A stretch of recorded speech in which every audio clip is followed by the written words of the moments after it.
Well, my name is Russ Fry, and I'm a retired community correction coordinator. So I was with the probation department down in Burlington, and my master's degree is in social sciences with an emphasis on psychology, sociology, and history. And after I retired, I started writing books and making documentaries. A lot of them are related to the Burlington area, but there are some like the Black Hawk Banks and Eunice Rockefeller that have got some interest beyond southeastern Iowa. My documentaries, in fact, there's a couple, I think Black Hawk, the book on Black Hawk and Eunice Rockefeller and DVDs for those should be on here at the library because I gave copies. So they're in our DVD section. Yes. The books are available on Amazon. The Amazon has quit self-publishing documentaries, so those are no longer available. What I'm going to do is just do an introductory lecture, some talking about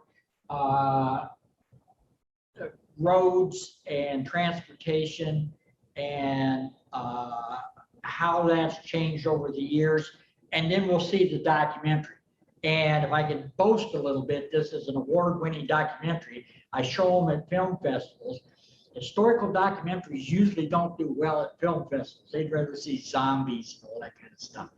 But in Muskogee, Oklahoma, the person who runs the film festival is a documentarian, and he appreciates documentaries, even if they're low-budget ones. So I won the best documentary short down there a little over a year ago. Okay, now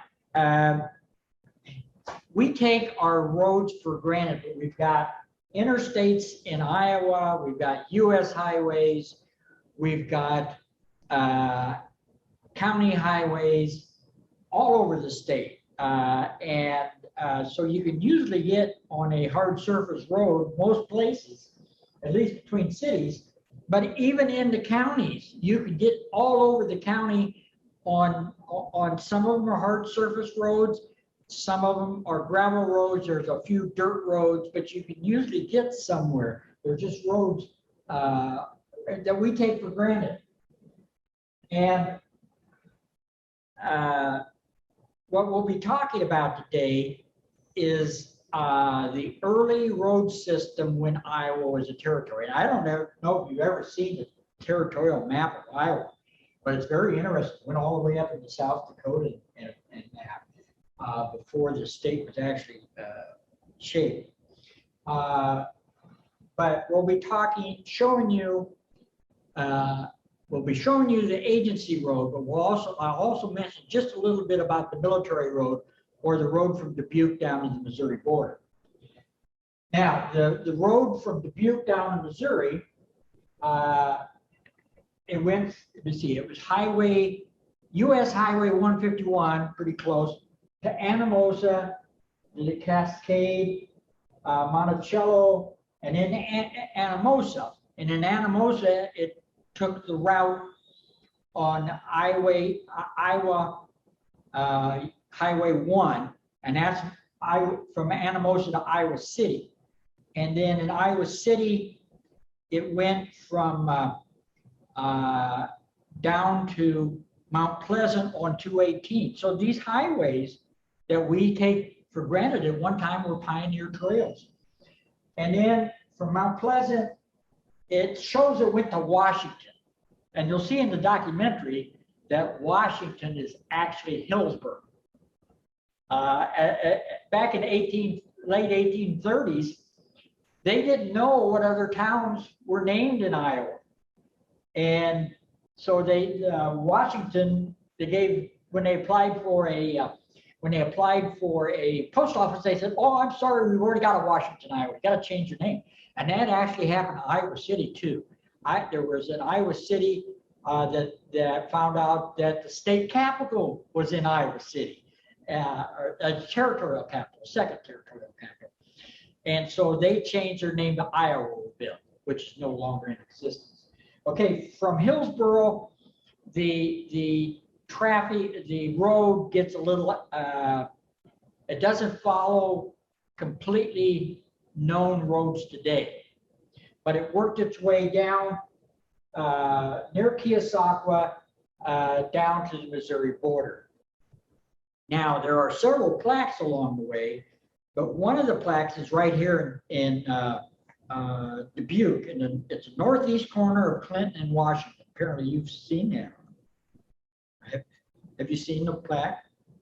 No, I have Oh, not. okay, but I didn't go looking for this today, but Clinton and Washington, there's a plaque, and it reads, Iowa City, no, wait a minute, where are we at? Old military road from Dubuque to the northern boundary of Missouri, authorized by Congress, 1839. And if you're interested in the Dubuque to Missouri road, this book, apparently it's not here in the library, but I got it online. On the Trail by Lyman Dillon, and a person traveled walking from Dubuque down to Iowa City following the old road. So that it was really interesting. Okay, and this shows you if the road went from Mount Pleasant down to Oakland Mills, and then these roads are no longer in existence. So you can do a little bit by looking at satellite images and areas where there are cornfields, but there are a certain amount of trees. That's sometimes is an indication that there was some kind of a structure there that might have been a road. Okay, now the Burlington to the Indian Territory Road went from Burlington, it shows at Danville, but it actually, went south of Danville over to Washington, which is Hillsborough, and then all the way up to Agency City, from Burlington to the Indian Agency, which became Agency City, which is outside of a tunnel. And that's what we'll focus on. Okay, now, we just hop in our car and go places. If there's a stream or a river, we pass right over and don't think twice. We can get places in a matter of hours. We got air conditioning. Very seldom do we ever have out on the highways do we have bandits attack us and steal our cars. But if you go back in to pioneer days back in the 1830s, they would have been on wagons, and it took forever to go any place. And if you got to a stream, you had to find a place where you could cross it that didn't have a high bank and the water could be high. And if you broke down, you didn't have a way to get help very easily. And then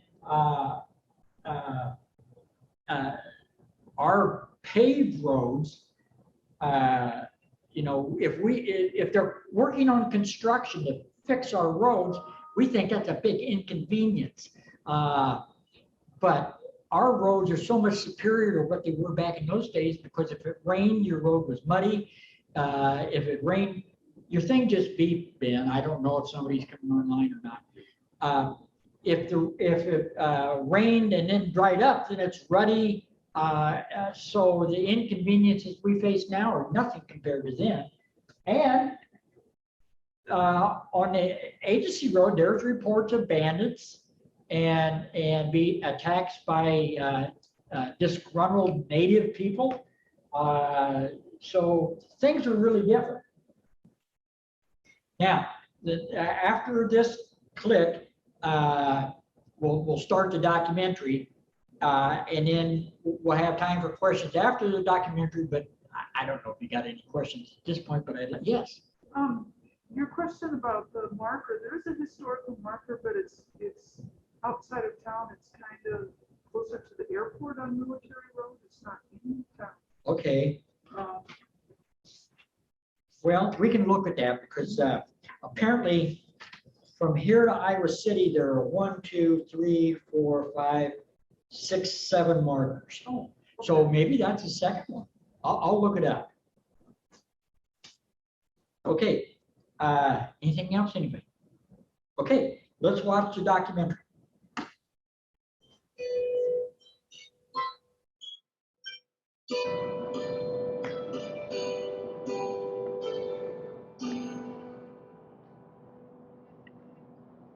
Iowa became a territory on July 4th of 1838. In 1839, the U.S. Congress authorized 2 roads in the new territory. One road went south from Dubuque to the Missouri border. The other road ran 76 miles west from the city of Burlington to the Indian Territory. Neither road amounted to much by today's standards. They were a little more than plowed up prairie with marks cut into trees. One historian reported that the roads were sticky quagmire when it rained, slippery, icy slopes when it snowed, rutted and ridged pathways when the weather was pleasant. The Burlington route was originally called the Indian Agency Trail because it followed the path the Sauk and Meskwaki used to get from their agency to Burlington. It later became known as Agency Road. Indian trails often used the paths made by buffaloes because they followed ridges to avoid swamps and marshes, as well as the spring and fall floods. Thousands of travelers crossed the Mississippi River into Burlington in the 1800s. Some were U.S. citizens, many were immigrants. In 1855, the flood of pioneers reached its peak when up to 700 wagons were ferried across the river each day. Most of these travelers did not remain in Burlington. Many were headed west to Homestead. Others were destined for the gold fields, hoping to strike it rich. With luck, an experienced wagon driver could cover about 20 miles a day. Let's travel the Agency Road and discover its history as we go. The road began near what was then the western edge of Burlington and went up a ridge between 2 large ravines.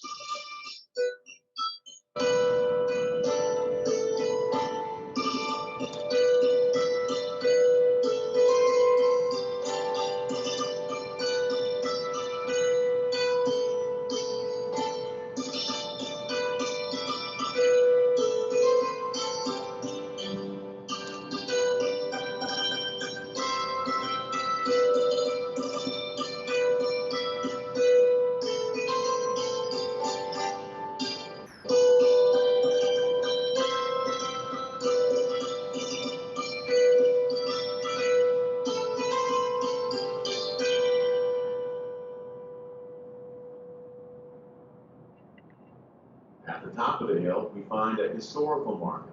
It reads, To commemorate the Agency Trail and the Plank Road, pathways of the pioneers. The Burlington to Mount Pleasant Plank Road was opened in 1851. It followed Agency Road for a few miles and then branched off to the northwest. Plank roads were surfaced with wooden slats to create an all-weather roadway. Most plank roads went out of business when train travel made them obsolete.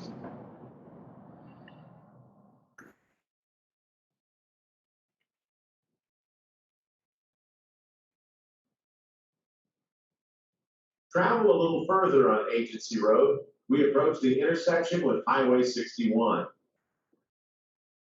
In the early days, this area would have been a prairie. Most of Iowa was prairie land except for wooded areas near streams and rivers.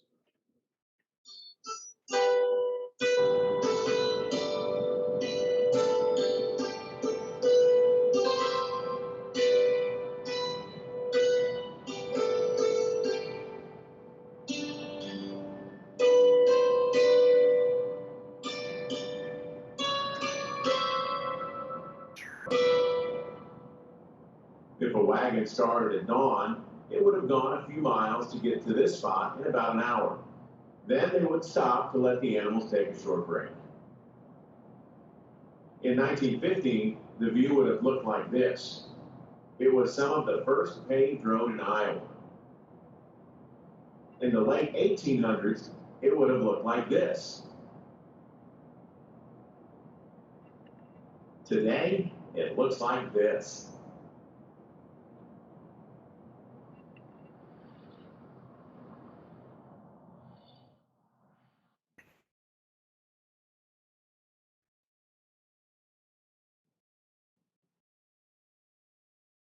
At the intersection with Highway 406, Agency Road continued straight west, and the plank road followed 406 to Highway 34.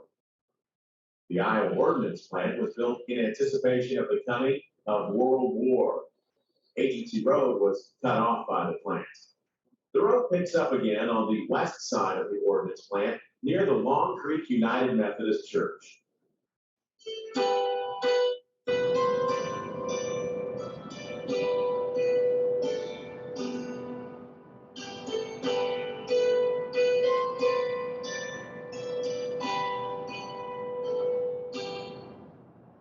Somewhere in this vicinity was the location of the first parish post office. It went into operation in 1848 and served southwest Des Moines County, as well as parts of Henry and Lee counties. The second parish post office was in this building, located at the junction of Agency and Junktown roads. It was in operation from 1867 to around 1900. A family lives in the building today. A wagon would have reached the parish post office sometime around 11 a.m. They would have stopped to let the animals graze for a couple of hours and fix their own lunch. After leaving parish, we travel to the western edge of Des Moines County.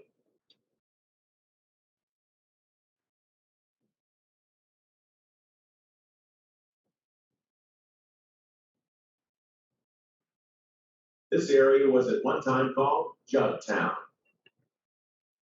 In 1848, two German immigrants, David and Dennis Melcher, had a pottery in this area. The high-quality clay attracted several other potteries. The Melcher Pottery Building is a residence today.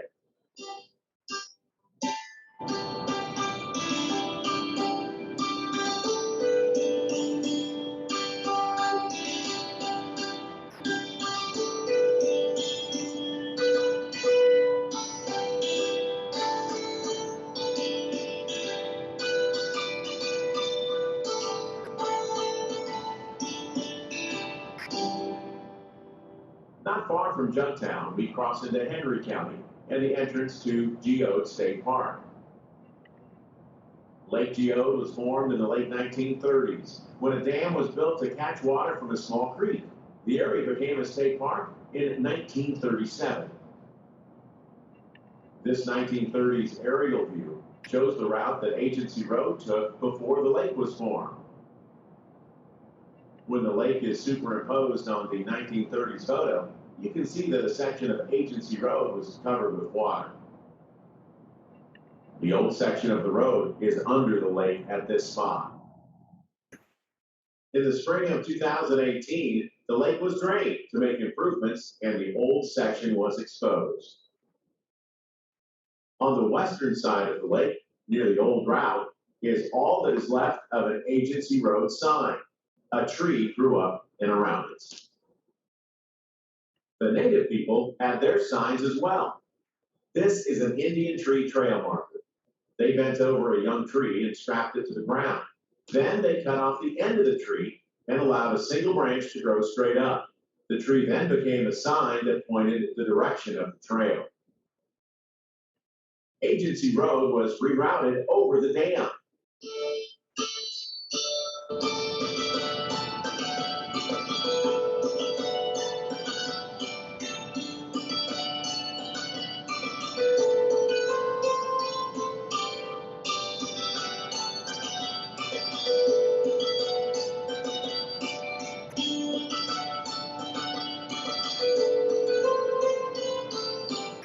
We now travel along the southern portion of Henry County, Iowa. Going a short distance, we approach Lowell, Iowa. In the late 1800s, the road into the village looked like this. One early traveler was quoted as saying, "I heard a great deal about Iowa mud, Now, God is my heart's content.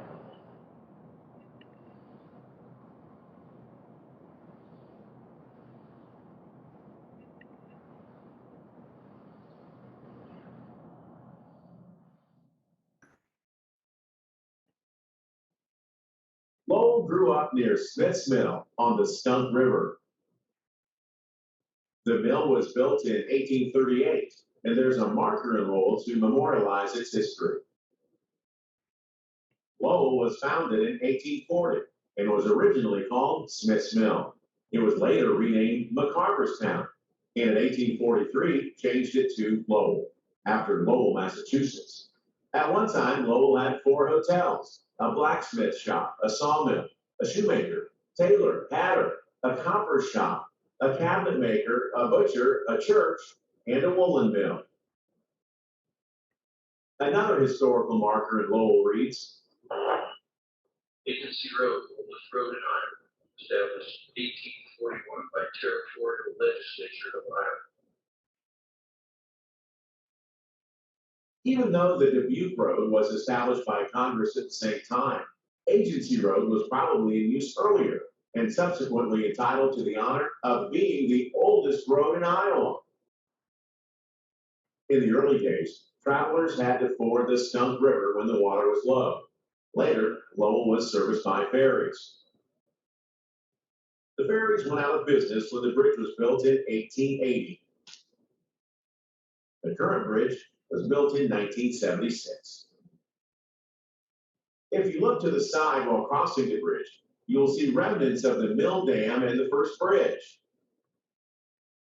The nearby hamlet named Baltimore was abandoned after it was bypassed by Agency Road. Stagecoaches were a major means of transportation in Iowa between the early 1830s and the mid-1850s. One historian wrote that even though stagecoaches were plagued by muddy roads, hostile Indians, widow lizards, prairie fires, and robbers, communities without their service faded from existence. stagecoach travel was eventually replaced by the railroads. Most of the small towns without a railroad line disappeared as well. We continue our travels across Henry County.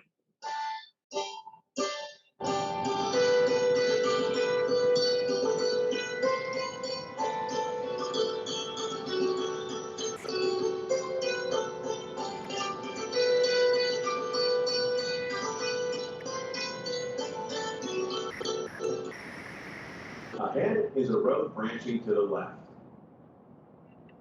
That was the original route of Agency Road. A small town called East Grove was located on the southern route. It was founded in 1849 when this Quaker meeting house opened nearby. East Grove was home to abolitionists and conductors of fugitive slaves on the Underground Railroad. All that is left of East Grove is its cemetery. A covered bridge crossed Little Creek at the other end of the southern route. It was built in 1875, but eventually succumbed to frequent flooding. The northern route of Agency Road eventually replaced the southern route.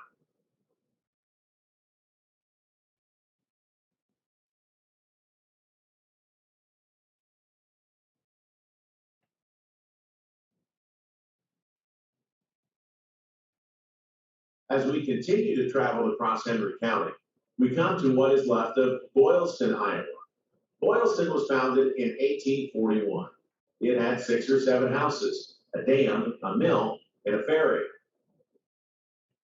This building was built in 1850 and served as the Boylston Post Office from 1863 to around 1893. Boylston is almost 20 miles from Burlington. Wagon travelers would have reached here around 5 p.m. and stopped for the night. After putting the animals out to graze, they too would have had their supper.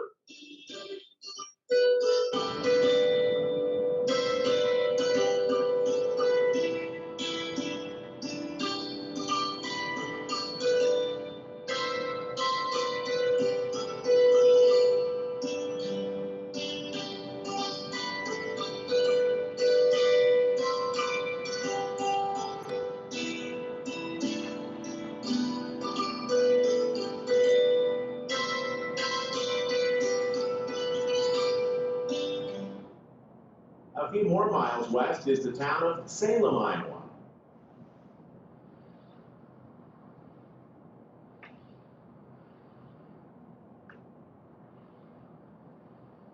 Salem was founded in 1835 and is still an active town. Salem was also settled by Quakers. The Llewellyn House was a station on the Underground Railroad.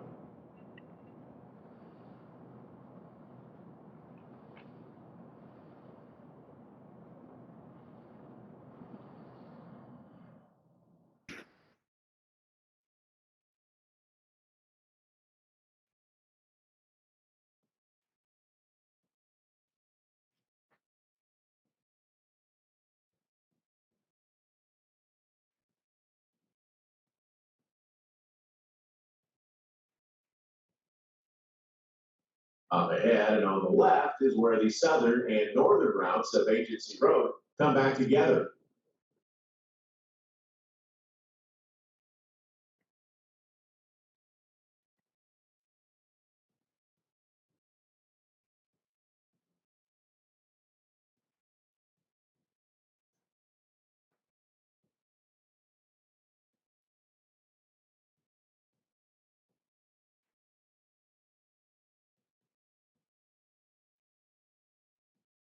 We enter Hillsboro at the western edge of Henry County.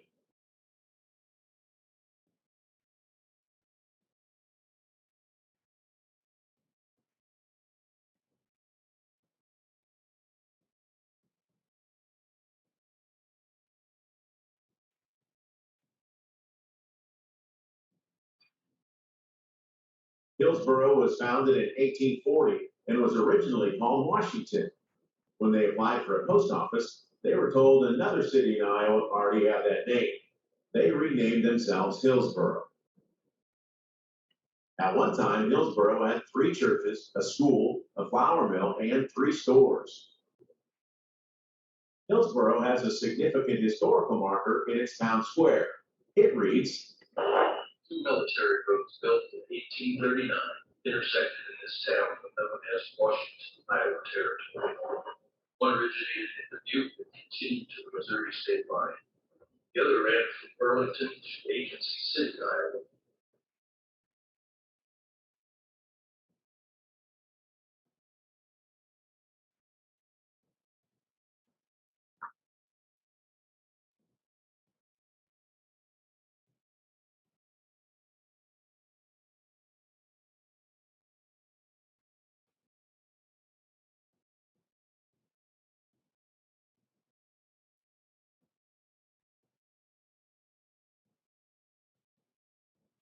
we crossed into Van Buren County after leaving Hillsboro.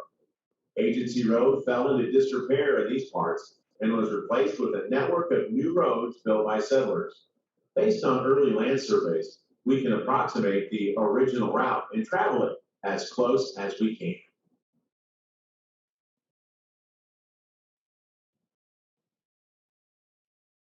What was Agency Road at this point is today an unmaintained road that eventually comes to a dead end. Though this road looks rough by today's standards, it's many times better than the original.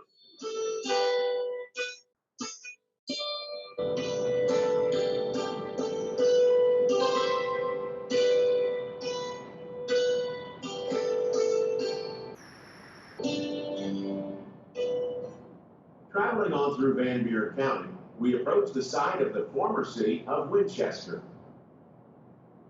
Winchester was founded in 1848. It had a post office, a hotel, a drugstore, 4 churches, and the infamous Phelps Brothers Tavern. As many as 300 people lived in Winchester, but it began to decline after they opposed the railroad coming through their city. This long-gone building housed the vigilante Winchester Anti-Horse Thief Association. All that is left of Winchester is their cemetery. An 1830s land survey shows Agency Road heading up to the hamlet of Parkersville. It was founded around 1840 and existed until at least 1857. Little is known of it except that it failed to flourish. A few miles further, we enter Birmingham, Iowa.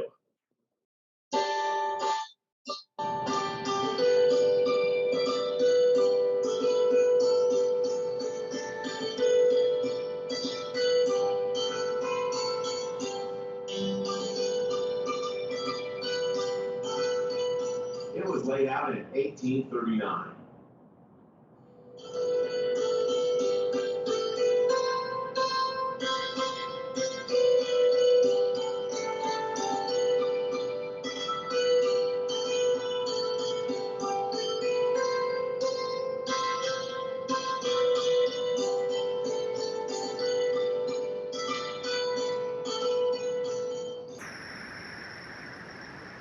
We leave Birmingham and soon cross into Jefferson County. Up ahead is the former location of the small hamlet of Colette. It was a station on the Peavine Railroad that ran from Fort Madison, Iowa to nearby Batavia. Colette was established in 1887. When train service was discontinued in 1939, the city was abandoned. Even the postmaster's home is gone.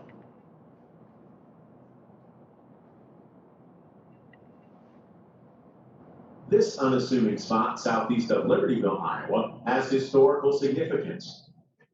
After the 1832 conflict that has come to be called the Black Hawk War, this area became the boundary between the land title to the U.S. government and the domain of the Sauk and Meskwaki. Shortly, we entered Libertyville, Iowa.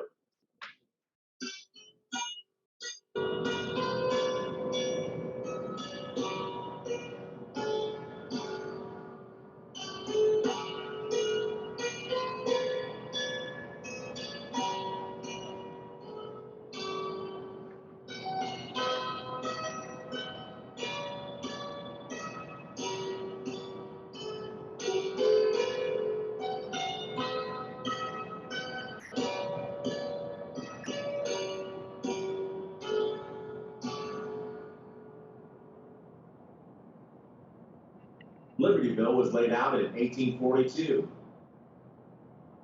In the center of the town is a historical marker that reads, Here passed the Dragoon Trails, raised in 1835 by the first U.S. Dragoons under Colonel Stephen W. Kern.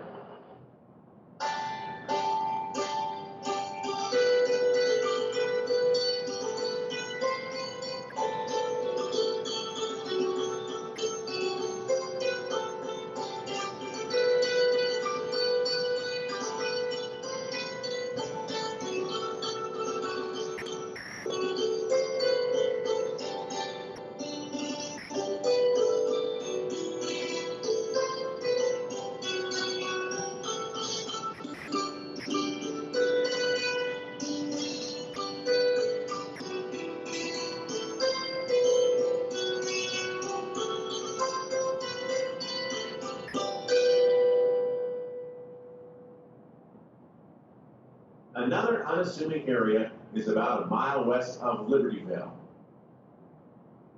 In 1838, the Sauk and Meskwaki ceded more land to the U.S. government. That new boundary was in this vicinity. Along this portion of Agency Road were several small towns: Absecon, County Line, and Cotton Grove. Absecon was located somewhere near here. When the stagecoach picked Absecon for a station in 1855, it was also given a post office, and the one in nearby Cotton Grove was then closed. The village of County Line was located near here. When the Rock Island Railroad put a depot there in 1876, the government selected it for a post office and closed the one in Absecon. That led to Absecon's downfall. County Line had two houses, a church, an elevator, a depot, and a post office. The village disappeared after the railroad line closed in 1932. As we cross into Wapello County, we approach the location of the former village of Cotton Grove. Little is known of it other than it had a post office at one time.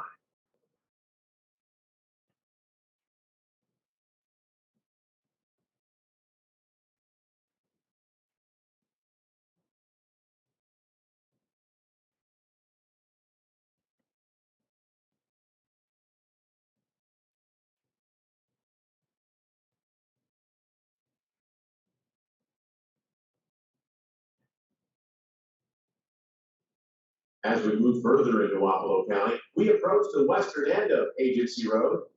The city of Agency, Iowa was given its name because the Sauk and Meskwaki nations had their agency nearby. The agency was in what is now a small park honoring Chief Wapello. A historical marker in the park reads, Stone marks the site of the agency house, which stood about 50 yards east. Agency house was built by General Joseph M. Stewart. actually, slave labor from Missouri built the agency. Wagons would have arrived at the agency about 5 days after leaving Burlington. That is assuming they did not get stuck in the mud, broke down in the ruts, or were attacked. Today, we can get from Burlington to agency in less than an hour.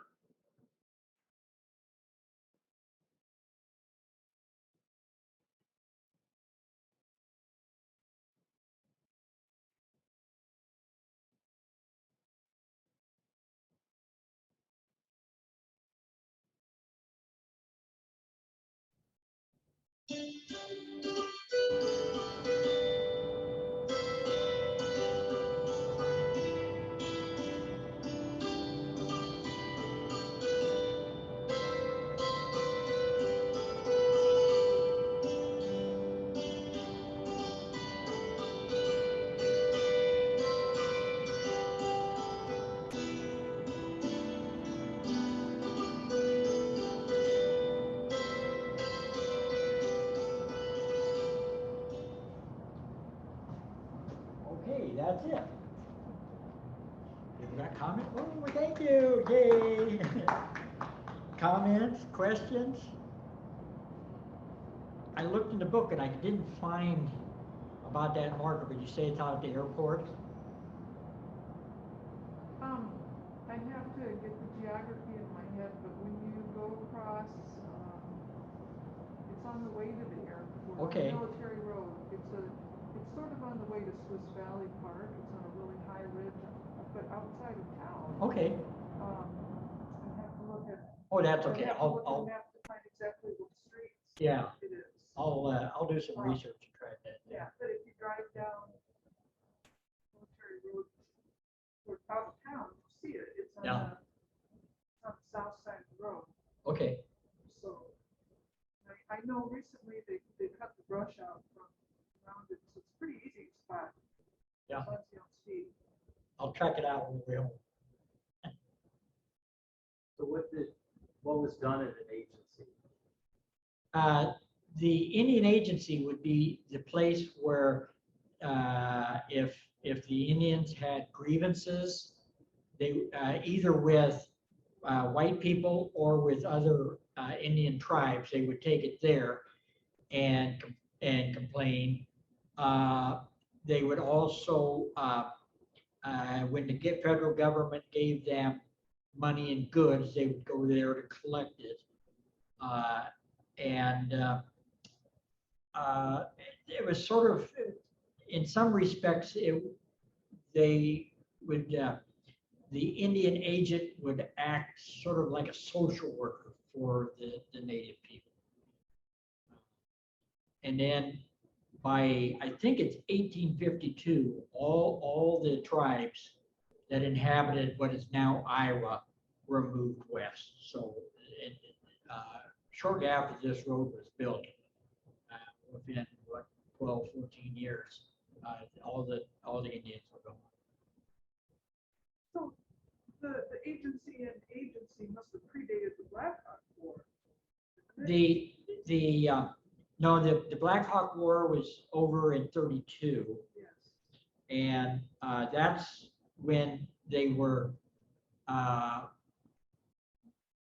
formally not allowed to return to Illinois. And as part of that treaty, the 50 miles along the west of the river, from the river, Mississippi River west, was ceded to the U.S. government. That would be that first boundary. And then when they wanted to move the capital to Iowa City. Well, Iowa City was in the Indian Territory, so that's when they had that second session.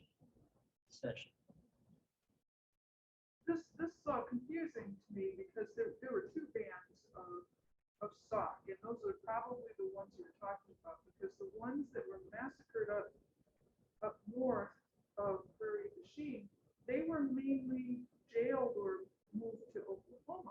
Yes, those were probably Meskwaki Right. or the Fox. And the Sauk and the Meskwaki were separate tribes, separate nations, but they were Algonquin-speaking nations. And the Meskwaki, which are now in Tama, the casino and the settlement there, got into a spat with the King of France, and King of France ordered them to be annihilated. And they were decimated in a war with France, and then they hooked up with the Sauk in kind of a confederacy for mutual protection. They kept their separate villages, but they were very close together. I think that's probably, and there was trouble. The Meskwaki tended to be further north than the Sauk.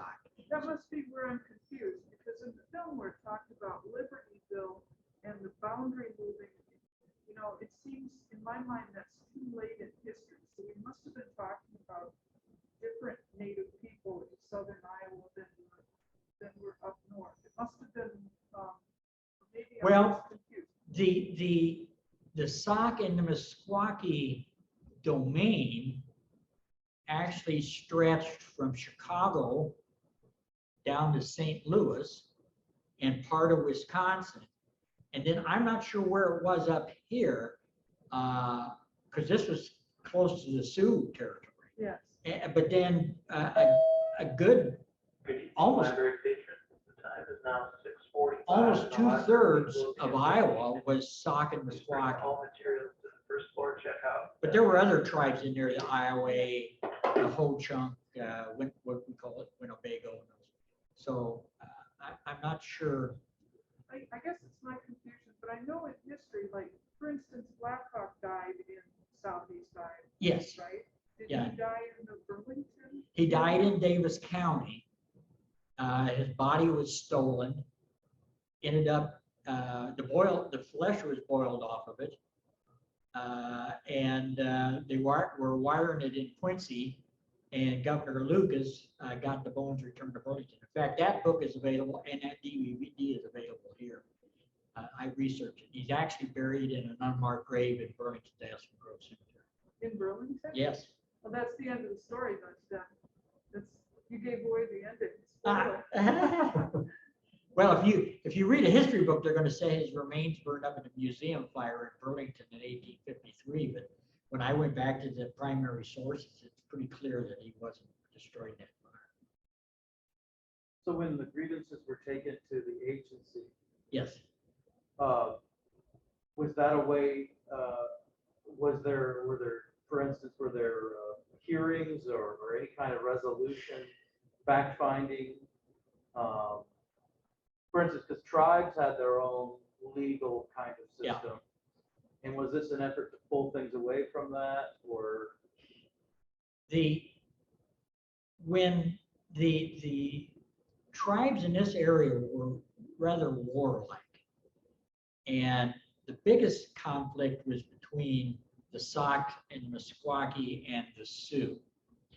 And the U.S. government was trying to keep them from going to war. So they would bring in the principal chiefs. If there was a conflict, they'd bring in the principal chiefs and try to get them to agree not to fight among themselves, but it didn't do much good. What was the U.S. interest in keeping peace if they were trying to take the territories? Well, what my understanding is that the native tribes were still doing a lot of trapping, and the furs were very important. And if there was peace, there was a good flow of fur. If there wasn't peace, then commerce would go down. So it's about money. It's usually about money. Yeah. So there wasn't, I don't think, a formal way to resolve these differences. They just tried to get them to agree.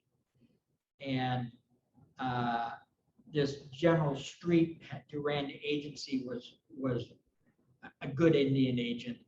In fact, Chief Wapello wanted to be buried next to General Street. And if you go to Agency, Iowa, if you're ever down that way, it's near Ottumwa, in that little park that I showed, they show the graves, and they've got General Street and his dog, wife, but Chief Wapello was buried.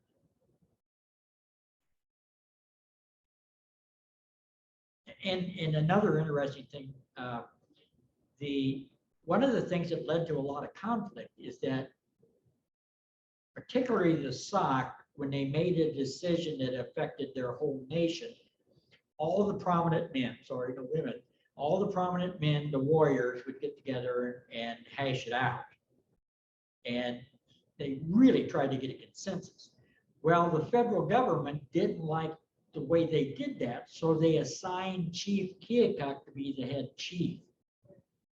And that didn't go over very well with Black Hawk at all.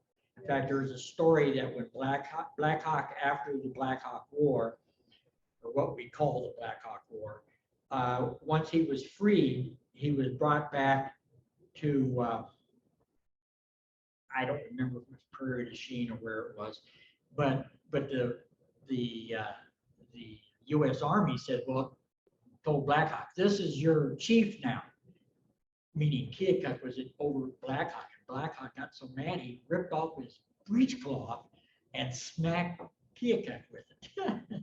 So that goes back to your question, how did they resolve this? Well, Keokuk had a lot of influence because the government gave him the money that was supposed to be distributed to the tribes. So if there was a conflict, the U.S. government tried to get Keokuk to make everybody happy and resolve the conflict. But there was continual conflict. There was continual intertribal warfare until they left Iowa. Very sad story. Yeah, it is. It really is. A lot of it had to do with the native people didn't consider themselves owning the land. I use the term dominion. They say this is the land which is ours, but it wasn't. It was more of a guardianship. But they're very territorial. They didn't want the Sioux to come down and hunt in their land for good reason, because it could mean they can starve. But when the government said, "Okay, we'll give you this money and this is our land," well, that didn't really. It wasn't a concept they accepted, understood well. And then all of a sudden they brought in the army and says, "You have to move." And let me tell you, are you familiar with the Treaty of 1804?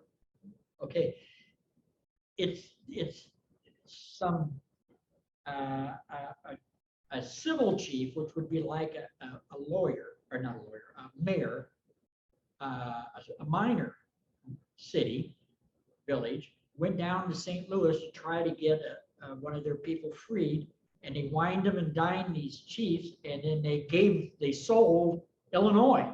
They got drunk. They got them drunk, yeah, and sold Illinois. And they didn't quite understand what they were doing.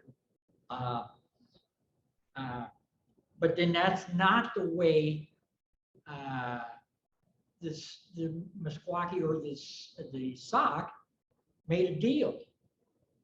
And so Black Hawk said, no, this is not a valid treaty. Well, eventually they kicked him out of Illinois, and he decided, he was told that the British would come to his aid because there was still conflict with Britain, and that the other tribes would rise up with him, sort of like with Tecumseh. Black Hawk fought with Tecumseh over in Indiana and Ohio. And he thought that he would become a great leader of the Indians and push the whites out. And instead, that most of his people were massacred and they were forced to move west. So, you know, it's very sad that but it would be the equivalent of the mayor of Dubuque selling Dubuque to Canada, and not knowing that he did it, and the Canadians coming down and telling you have to move. Yes. You can see the conflict there. So back to the agency city then. Yes, Was it Blackhawk's band that traveled that road, or who traveled that road exactly? it would have been mainly the Sauk, but there were Meskwaki among them. Poweshiek, Wapello, Keokuk, Appanoose. We got counties named after those leaders, but they would have all used that road. They came to Burlington because there was a lot of good trading going on in Burlington. And I'm not sure what, I imagine the natives that your military road was I don't know. I doubt if that was a buffalo trail, because the buffalo would probably not be taking that kind of a route. I don't know. It is up on a ridge, at least for part of Yeah. the road. Yeah, and you're right. Ridges were where they.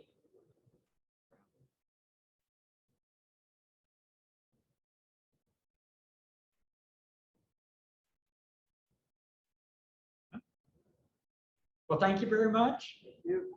I didn't have any books in my inventory, but I'll try to get a hold of the agency road book and I'll bail it up here so you can have it for your library. But if you don't want to wait for that, you can always purchase it on Amazon. Well, thank you folks very much. Yay. Yay.